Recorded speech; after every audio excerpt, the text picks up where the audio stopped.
All right, good morning, everyone, or good afternoon, depending on where you are. My name is Claire Bradley, and I am the co-director of DNA Studies here at the International Institute of Genealogical Studies. Our website is genealogicalstudies.com, and if you haven't visited in a while, please do go and have a look at all of our course offerings. Now, this is the November small group mentoring session for DNA Studies, and I see we have a few people who don't normally join us today, which is great. I'm going to share my screen now and we are going to crack on.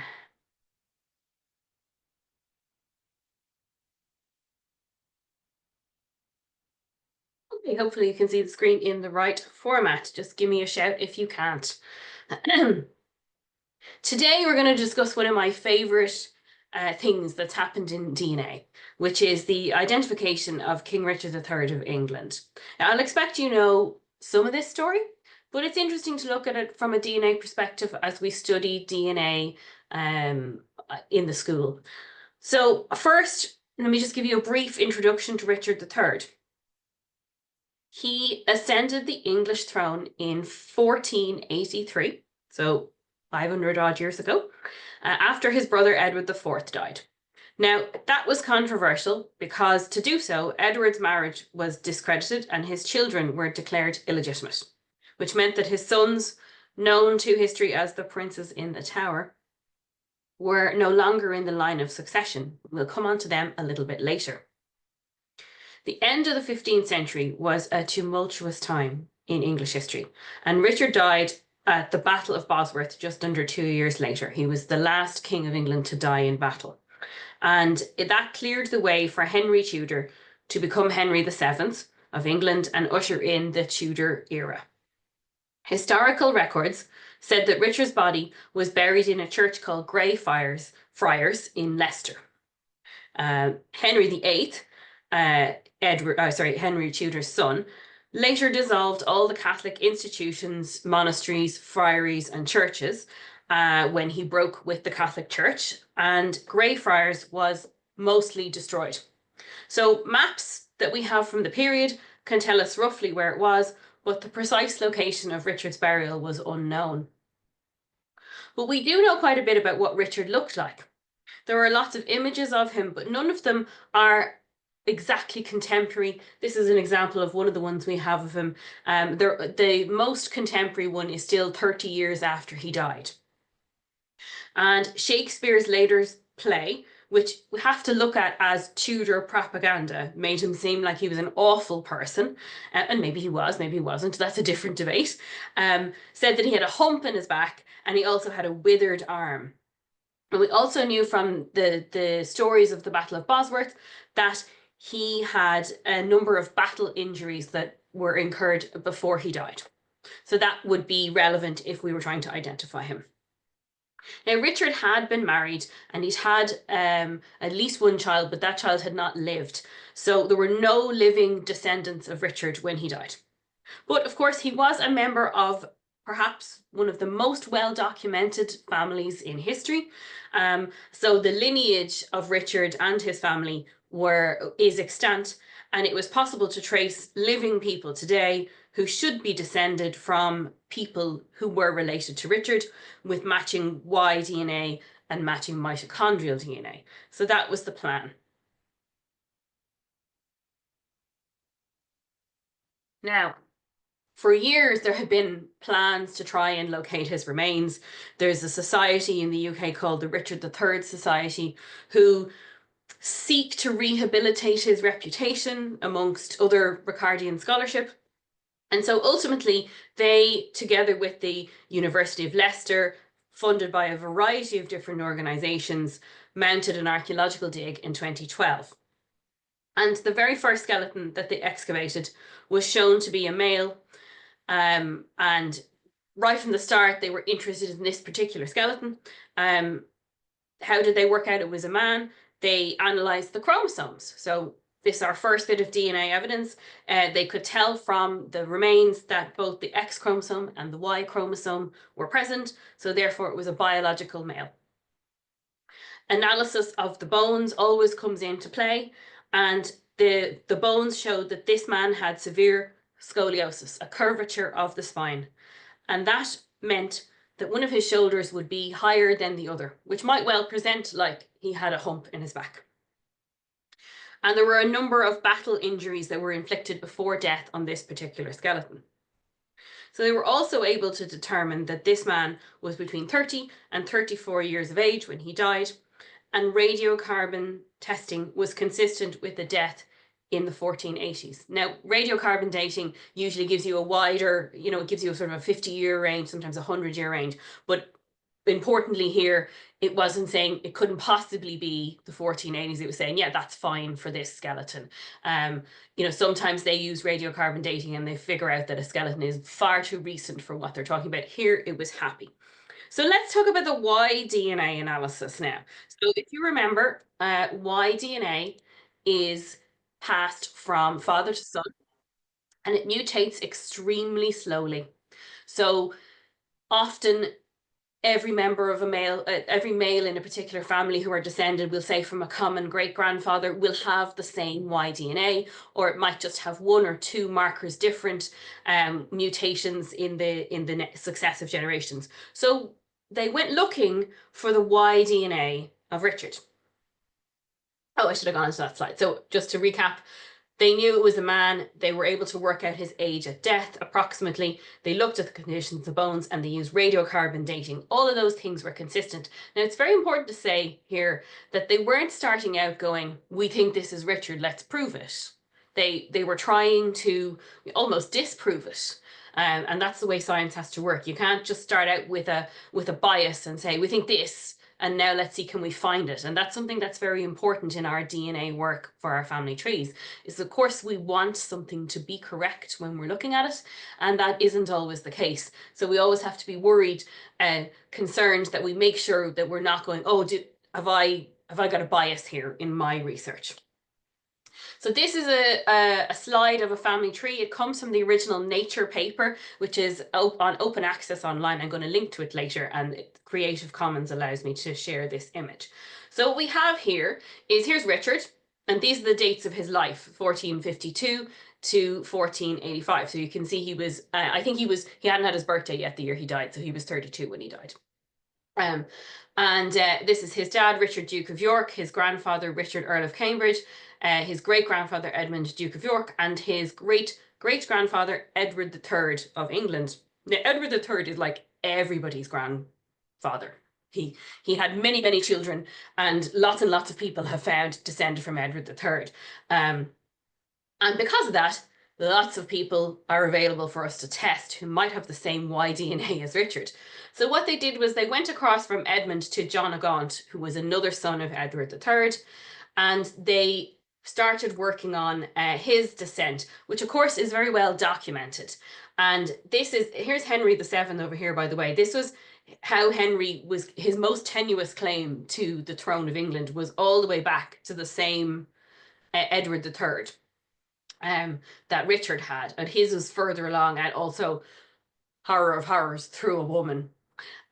So anyway, they started looking at these earls who were later the Dukes of Somerset, and then and also the Earl of Worcester, and we come down to a number of people. These numbers here represent the number of generations between this, and we get to these 5 guys who they're referring to as Som, as in Somerset, 1, 2, 3, 4, 5, and those people should have the same Y-DNA as Richard. That was the plan. Now, the Y-DNA of the skeleton, if it was Richard or whoever it was, did not match these 5 men. There were between 24 and 26 generations removed from Richard, but even at that stage, we would still be expecting to see matches. But of course, over so many generations, it's not surprising to find what we call a misattributed parentage event, where somebody's father on paper was not the person who actually fathered them. But it's very interesting to note that 4 of these descendants matched each other exactly, and one of them didn't match the other 4, and none of them matched the skeleton that they had found. So what does that mean? It means that there's at least 2 misattributed parentage events in this line. So 4 of them have somewhere along the way a misattributed parentage, and one of them had a quite recent one. They could tell that it was in about the last 4 generations. Very interesting to note that that discovery could have potentially had very serious implications for the English monarchy if it was in this early years that the misattributed parentage happened, because it might have meant that Henry VII was also not actually descended from Edward III, which, as I said, he based his claim on. So we also know, so the Y DNA was out for proving that this was potentially Richard, is basically what we're saying here. So they said, okay, we know we can't use autosomal DNA here because it only gives us about 5-6 generations, so it's well outside the bounds of autosomal DNA, but we can turn to the mitochondrial DNA. Now, just a reminder, mitochondrial DNA is tracing the mother's line, and men and women have mitochondrial DNA. Only women pass it on to their descendants. And we know from our own research how much harder it can be to use mitochondrial DNA because women historically in Europe changed their name on marriage, and many of us will have a line that ends in a woman whose name was Mary, and we don't know what Mary's surname was, or Bridget. I have a couple of Bridgets, don't know what Bridget's surname was. And so I can't go any further with that line.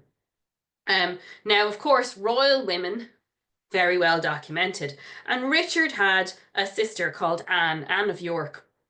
And as children of the same mother, Cecily Neville, they would have the same mitochondrial DNA. Mitochondrial DNA also changes very, very slowly, so we would be expecting to find matches between people even at this very large remove. Now, published pedigrees existed, and they often do for aristocracy in England. And so they were able to look at published pedigrees and get Anne of York's descendants up to the beginning of the 19th century quite easily. And then from there, they were able to take over and look at the census, the birth, death, and marriage records, the civil records, parish records, and they were able to take it up to the modern day to these two individuals whose identities were revealed ultimately. So we can say their names, Michael Ibsen and Wendy Duldig.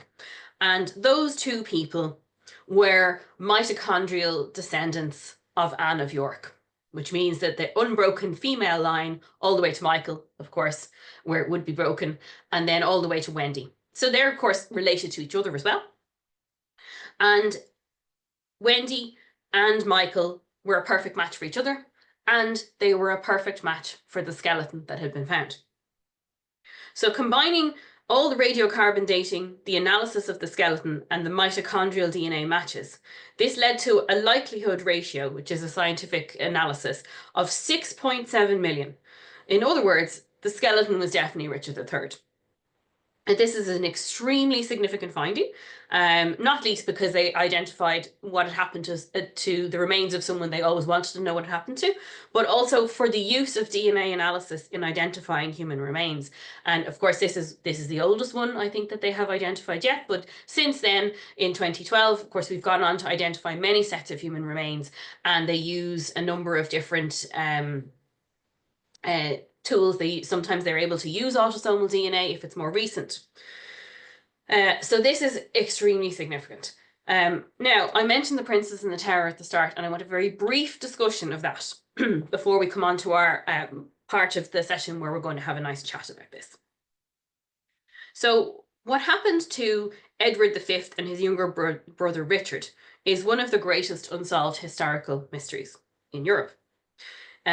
They were taken to the Tower of London for safekeeping by their uncle Richard III, and they were never seen again. If you ever go to the Tower of London, they have a great exhibition discussing this, discussing all the people who might have wanted them dead, and you can actually vote at the end for who you think did it. Plenty of people would make a good case for Henry VII being the person who did away with them, rather than their uncle. Over the years, there have actually been a number of people who pretended to be them, obviously a long time ago, and some of them were very convincing, others less so.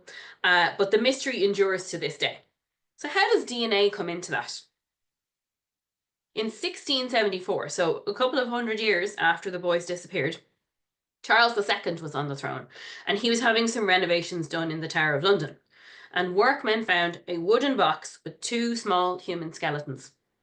It was immediately presumed that they were the 2 boys, and Charles had them buried in Westminster Abbey, where they remain. In the 1930s, the British royal family allowed the remains to be examined by leading scientists. Unlike what I said about the analysis of Richard's skeleton, where they didn't start out going, "This is Richard, look at this scoliosis in the back, it has to be him," this science didn't have that rigor. They started out with the presumption that it was them, even in the paper calling them, "We're going to call this smaller one Richard, we're going to call this older one Edward," and they presumed it was them. So it didn't have the same rigor. We can't actually take their analysis with any credible evidence. So if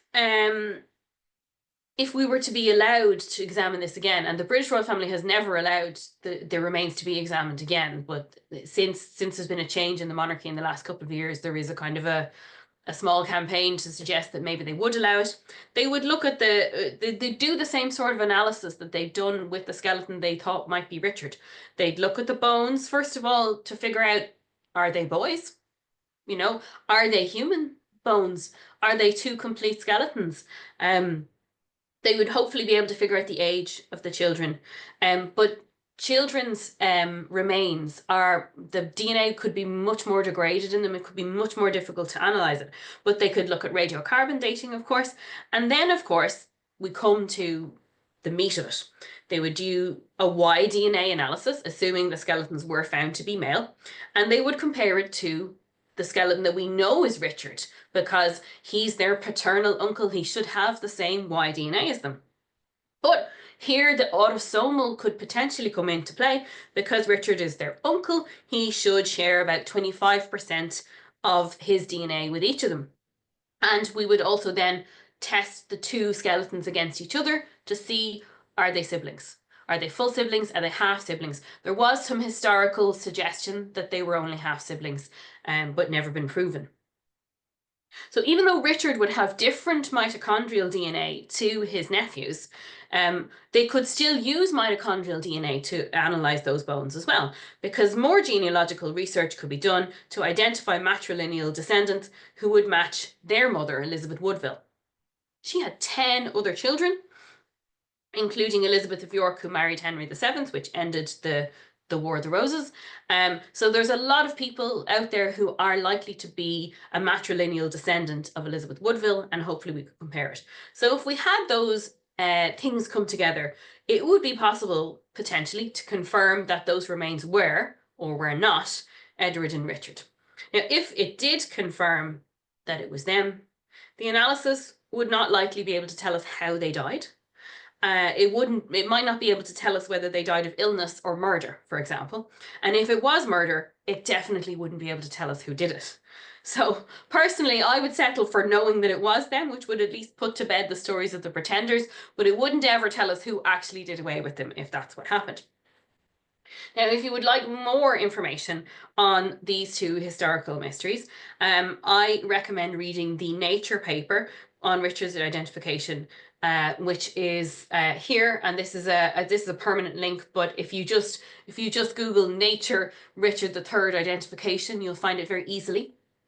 And one of the lead scientists on that, Professor Tori King, she has a great podcast which is on YouTube, but you can also find it on podcast apps, on the Princes in the Tower, where she kind of goes into more detail about how they might use the DNA to identify those bones, if it was indeed them, or to find out if it was. Now, I am going to stop the recording. We're going to have a chance to discuss this and take it a little bit further. But before I do, I want to thank you all for coming to today's class, which was presented by the International Institute of Genealogical Studies, and you can find us at genealogicalstudies.com.